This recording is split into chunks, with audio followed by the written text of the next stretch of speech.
Bismillahirrahmanirrahim. Elhamdülillah kema huve ehluh ve sallallahu ala Resulillahil emin ve ala alihi tahirinel masumin. Ve la'nu daim ala daihim ecmain. Selamun aleyküm, hər vaxtınız xeyir olsun. Allah hər birimizdən ibadət taatlarımızı qəbul eləsin.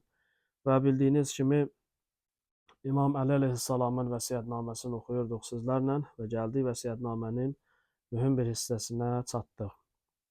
Amma ilk öncə bu barədə qısa bir müqəddimə edim ki, Qur'an-ı Kərim və Əhl-i Beyt bağlılığından biz keçən dəfə danışdıq və qeyd elədik ki, Əhl-i Beyt əleyhissalamın bütün kəlamları ilahi kəlama istinad olunur. Onların hər bir sözünün Qur'an-ı Kərimdə əsası var. Biz Qur'an-ı Kərimə baxdığımız zaman görürük ki, insan dünya həyatında iki səbəbdən problem yaşayır. Bir, İnsan öz üzərinə düşən məsuliyyətləri doğru düzgün icra eləmir deyə problem yaşayır. Bu birinci məsələ ki, əksər problemlərimizin kökündə, mənşəyində bu dayanır.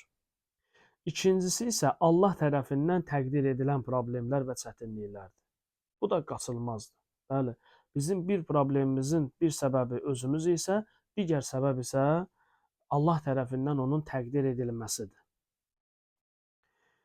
Və bu barədə Qur'an-ı Kərimdə qeyd elədiyim məsələnin səbəbi açıqlanır ki, niyə insanı Allah çətinliyə salır, niyə insanı Allah problemə salır?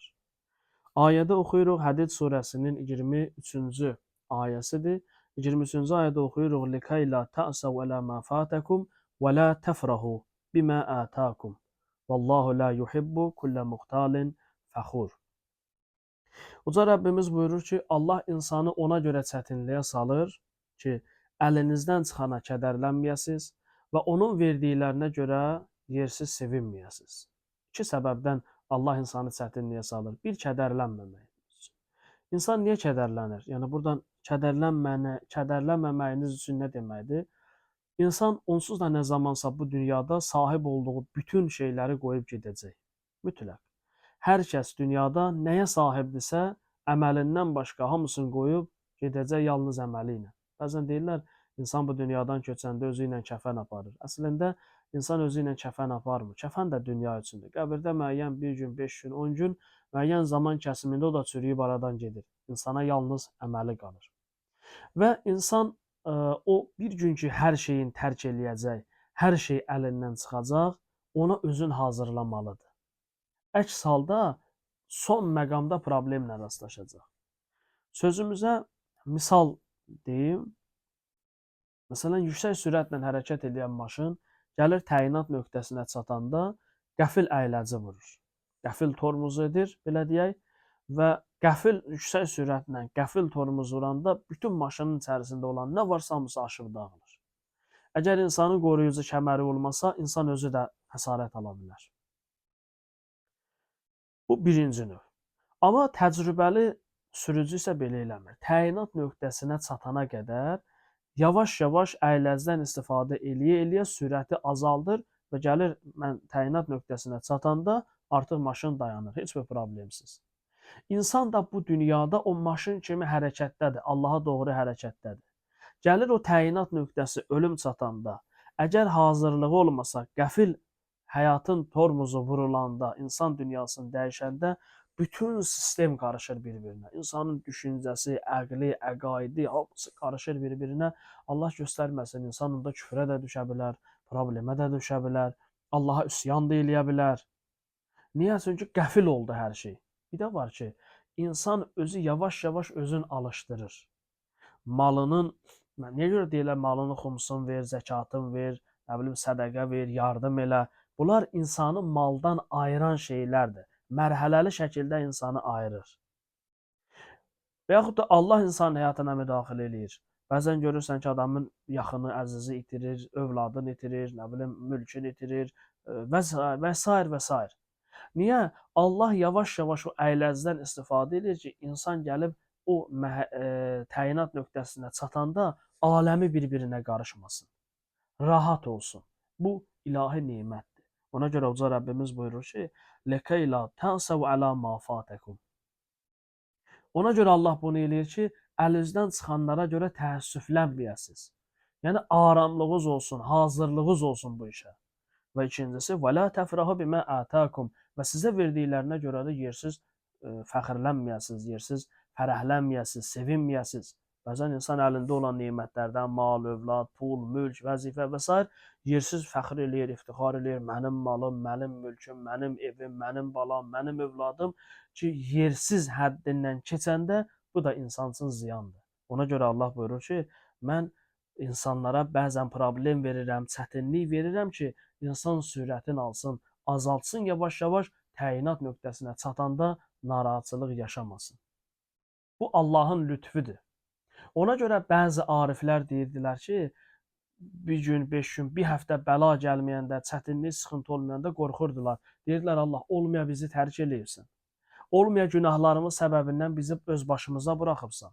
Görün, hansı baxış bucağından məsələyə yanaşırlar. Nə qədər məsələ önəmlidir. Ona görə bu qeyd elədiyim ayə bizi reallıqlara öyrədir. İnsan reallıqla barışmalıdır.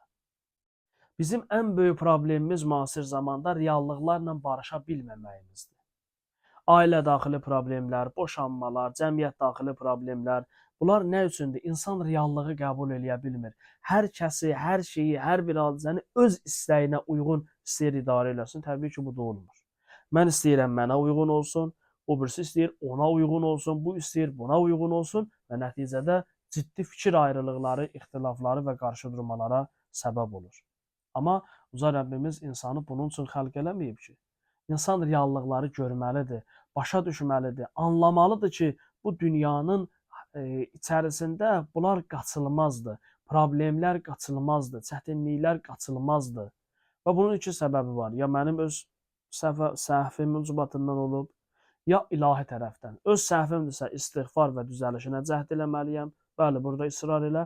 Yox, Allahdan gələndirsə buna razı olmalıyam. Əli əleyhissalamın Nəhcül Bəlağədə 31-ci məktubda İmam Həsən əleyhissalama da bir məktubu var. Orada buyurur: "Və ələm ennəkə xuliqtə lil-əxirə la lid-dunya." Buyurur ki, oğlum, bil, sən dünya üçün deyil, axirət üçün yaradılıbsan. Yəni dünya sənin üçün qalıcı yeri deyil. Dünən oxuduq, dünya oyuncaqdır. Yəni sən burada istirahət üçün gəlməyibsən. Ye, iç, yat, axırda da öl get. İnsan bunun üçün yaranmayıb. İnsanı başqalarından, başqa varlıqlardan fərqləndirən xüsusiyyəti budur. Vardıyca buyurur: "La lid-dun və lil-fəna." İmam Əleyhissalam buyurur ki: "Və lil-fəna la lil-bəqa." İnsan bu dünyada fəna üçün yaradılıbdır. Əbədi qalmaq üçün deyil. Əbədiyyət darul qərar oradır. Əbədiyyət evi axirətdir. İnsan bu dünyada müvəqqəti zaman kəsimində qalır və dünyasını dəyişir, çıxır gedir. Yəni nə? Yəni oğlum, reallıqları qəbul elə. Başa düş ki, bu dünyada müvəqqəti qalırsan. Bu dünya bəla evidir. Bu dünya çətinlik evidir. Bu dünyada hər bir sevincin yanında kədəri var. Hər bir birləşimin yanında bir ayrılıq var. Hər bir şirinin yanında bir acı var. Görürsünüz də, məsələn, toydur, hamı, dost, qardaş filan yığışır, sevinc, əyləncə, amma sevinc və əyləncənin yanında bir ayrılıq da var. İnsan bu və digər formada hamı bir-birindən bir gün ayrılacaq. Dünyada bu cürdür. Həyatın yanında ölüm var, şirinin yanında acı var və s. Ona görə Hz. Əmir əl-Möminin Əli əleyhissalam bu ayələrdən və həyatın real belə deyək, idarəsindən bir məntiq çıxardır, deyir ki, "Və la tə'səfu əla şeyin mimma zubiyə ankuma." Övladlarım, əlinizdən çıxan şeylərə görə təəssüflənməyin. Necə gözəldir. Var insan deyir ki, vay mənim başıma niyə bu gəldi, niyə belə oldu, bəlkə başqaları elədi, cadu elədi, nə bilim, dostlarım ayağımın altını eşdi, istəməyənim çoxdur. Ondan, nə bilim, bizdə məşhur misal var, deyir ki, filan yerdə ala qarğa bala çıxartmaz. O qədər bu kimi şeylərlə ancaq özümüzü yükləyək ki, ancaq başqaları elədi. Yox, başqaları eləmir. Ya insan özü özünə problem yaradır, ya Allah insana problem yaradır. Özümüz yaratdığımız problemin çıxış yolu özümüzə aiddir. Gedək istiğfar eləyək, səhvimizi düzəldək. Allaha aid olanda isə İmam Hüseyin əleyhissalamın buyurduğu İlahi rizən bi qəzaik və təslimən li əmrik. İlahi sənin mənim barəmdə qəza və qədərinə razıyam, əmrlərinə də təsliməm. İnsan bu dünyada başına gələn hər bir hadisəni, hər bir, bax bu sözün altını çizaraq deyirəm, hər bir başımıza gələn hadisə gündəlik evdə uşaqdan, ailə ilə, qonşu ilə, dostla, qardaşla rastlaşırıq, danışırıq, gülürük, nəsə deyirlər, kiminsə xəbəri verilir, kiminsə nəsə. Bunların hamısı bizim talihimizi müəyyənləşdirir. Bizə sadə gəlir. Biz elə bilirik ki, otururuq, söhbət edirik. Amma söhbətin mövzusunun birbaşa bizə aidiyyəti var. Görüm, hələ Allah deyir, görüm bu insan övladı nə eləyəcək? Bu nə reaksiya verəcək buna? Və insan yavaş-yavaş ayrılmağa öyrəşməlidir. Qurani-Kərimdən bu ayə dediyim Hədid surəsi 23-cü ayə insana bu dərsi verir. Ümumiyyətlə insan dünyaya gələndə ilk tanış olduğu şey ayrılıqdır. Diqqət edirsiniz, insanın ilk ayrılığı anası ilə olur. Ana bətnindən xaric olur, anadan ayrılır. Ana bətnindən xaric olandan sonra ana ilə balanı birləşdirən cift olur. O cifti kəsib ayrılırlar. Sonra uşaq süd yeyir. Müəyyən müddətdən sonra ana süddən ayrılır uşağın. Ha belə-belə davam eləyir. İlk tanış olduğumuz şey ayrılıqdır. Ona görə ayrılıqları insan, düzdür çətinlikləri olur, bəzi ayrılıqlar adamı narahat eləyir. Amma bilməliyik ki, bu ayrılıqlar bizim üçün hesablanıb. Dünya, əleyhissalam buyurdu ki, fəna yeridir, bəqa yeri deyil. Bəqa oradadır. Ayrıldıqlarımızla orada görüşəcəyik. Nə qədər mühüm və incə məqamdır. Ona görə əleyhissalam buyurur ki, övladlarım, sizə vəsiyyət eləyirəm ki, əlinizdən çıxan şeyə görə təəssüflənməyin. Əksinə, hər bir hadisədə Allahın sizə nə deməsinə qulaq asın, dinləyin. Xoş o insanların halında ki, hadisələrin dilin başa düşür. İmam Əli əleyhissalamdandır hədis. Buyurur ki, ayağınıza taxta parçası dəyəndə fikirləşin ki, niyə dəydi bu? Yəni, aləm boş-boşuna idarə olunmur. Aləmdə səbəbsiz işlər olmur. Fikirləşəcəksən, görəcəksən qəlbimdə kimləsə danışırdım. Qəlbimdən hansısa bir hiss keçdi və onun nəticəsi belə oldu. Bəs Əmir əleyhissalam buyurur ki, əlinizdən çıxan şeylərə görə təəssüflənməyin. Yalnız və yalnız Allaha sığının, Allahdan kömək istəyin və unutmayaq. Bir gün biz itirdiklərimizin əgər ilahi rızayətlə razı olarıqsa, Allahın razılığına razı olarıqsa, Allahın əmrinə razı olarıqsa, Allah mütləq bizim əlimizdən aldıqların daha yaxşı formada, daha gözəl formada hər birimizə qaytaracaq. Allah inşallah sizdə bizdə hər birimizi dediklərimizə, eşitdiklərimizə əməl edənlərdən qərar versin. Cümə axşamıdır. Allah əziz şəhidlərimizi, valideynlərimizi, haqqı boynumuzda olanları qərq rəhmət eləsin. Allah özümüzü, varislərimizi salihlərdən qərar versin. Dünyanın hər yerində, xüsusilə ölkəmizdə sülh əmniyyəti bərqərar eləsin.